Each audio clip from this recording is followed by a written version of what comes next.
all of a sudden it becomes much more difficult for them to be upset with you. It becomes a lot easier to actually have that personal connection, have that foundational core connection with people, because they actually care and they want to be with you.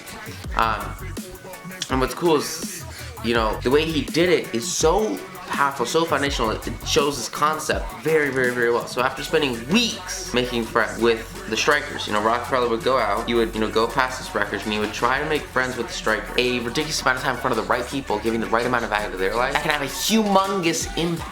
Suppose Rockefeller had taken, you know, a different tack. Suppose he had argued with the miners and hurled devastating facts in their face. Look, these guys know the facts. They understand that it costs a lot of money. Suppose he had told them by his tone and his insinuation that they were wrong. This is really critical. You've gotta watch how your tones, right?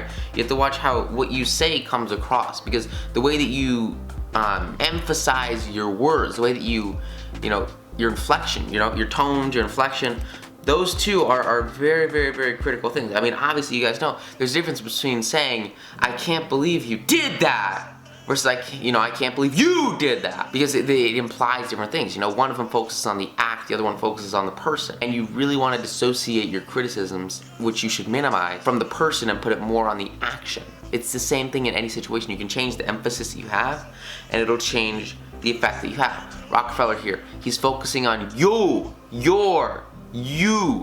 more than he's focusing on challenges that they're having, or the representatives of the company, because they don't care about the representatives of the company. They care about themselves. You want to put the emphasis on them. Really critical. You don't want to tell people that they're wrong. Now, suppose that, you know, by all rules of logic, he had proved that they were wrong. Would they, you know, what would have happened? If you prove someone factually that they're wrong, they're just gonna get pissed off. They're gonna get more angry, more hatred, and it's just gonna be a much larger revolt. Because it doesn't matter how much you can logically convince somebody of something or prove it to somebody.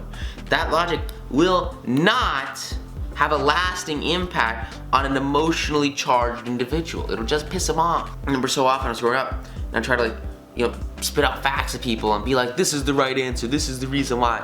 And, like, it alienated so many people from my life, because nobody wants to be told that they're wrong. Makes them feel like crap. I learned the hard way, now you guys know it. Here's a really, really powerful quote that Lincoln kind of said. He says that if a man's heart is rankling with disorder and ill feeling, right? If it's full of emotion, emotion's critical, emotion is what drives the individual towards you, you can't win him to your way of thinking with all the logic in Christendom. Scolding parents and domineering bosses and husbands and nagging wife ought to realize that people don't want to change their mind. People don't want to change their mind. They can't be forced or driven to agree with you or me, but they may possibly be led to if we are gentle and friendly, ever so gentle and ever so friendly. You gotta push them there slowly, get there slowly. You cannot force it. Very foundational. He said that, you know, over 100 years ago. And then he also said that it's true that this old maxim, and this is the core of this concept, right? Is that a drop of honey catches more flies than a gallon of gas. So with men, if you can win a man to your cause, first convince him that you are his sincere friend. This is so critical. You've got to build this bond, you got to build this relationship, and you have to become sincere friends. And remember, this is talking about becoming sincere friends with people that initially are your mortal.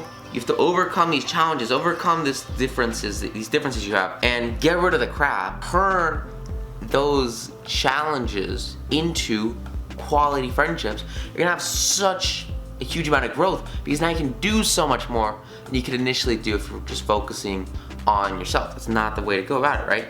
And so he says, convince him that, you know, you are his sincere friend, and therein you drop there's a drop of honey that catches his heart, which, you know, say what you will, is the great high road to reason, right? So if you can just show somebody a little drop of honey, this drop of honey, you know, this emotional friendship, this emotional commitment, showing somebody that you care, it can overcome, you know, all logic and get you to the result that you want. It can get you to the end point that you need by trumping logic and just focusing on this drop of emotional honey, they can actually get you so much more than you could ever get just by using logical arguments alone. It's why it's so powerful to have an intimate one-on-one personal connection with somebody, because you can focus when you're with someone on giving them this little drop of honey, this little bit of value that will have them reciprocate so much more to you in the future. Very powerful concept. Great example of this concept. You look at some of the greatest marketers on this planet. Russell Brunson, he spends $600,000 getting this domain, and this domain was for this launch of this big company, this big product launch. They had a mastermind.com, and the people he was working with, Dean Garcias, Tony Robbins, they had this huge product. They was doing the coolest thing ever, and they're thinking about launching it, and they really wanted to get mastermind.com, but the domain was like $1 million. And so Russell, he goes to this website and he realizes that the people that own the domain are some of his clients and that they're like really like him. And so he kind of negotiates it down. He buys this domain for $600,000. Then he gives it to Tony, he gives it to Dean for free. What do you think that's gonna do? What do you think that little drop of honey is gonna do? It made them reciprocate so much. They brought him in as a partner in this deal that made $45 million in 2 weeks, solely because he added this little drop of honey in their lives that made them want to reciprocate, made them want to change their perspective and actually care about him. And he went, on after that to have huge success. They had this giant private island that they, had this huge tour on together as a group, as a unit, as a team, as a mastermind, solely because he added that little bit of value at the beginning that led to so much more prosperous reward in the end.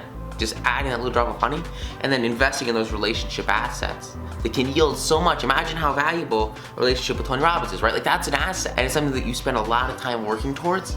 And then, as you go and you invest in these assets, but a relationship, and you care about other people, changes everything, shifts the whole paradigm. Very powerful place to be, and a core concept that can really take you to that next level, which is super cool. Now, what happens next is actually really cool. So, Carnegie, he sort of starts to focus more on business executives, and he realizes that business executives have learned that it pays to be friendly with strikers, and he's again going off this core concept of how to deal with challenge. So, for example, when 2,500 employees in the White Motor Company's plant struck for higher wages and union shop, the president, Robert Black, decided that he didn't want to lose his temper. He would not condemn or threaten or talk of tyranny or communism.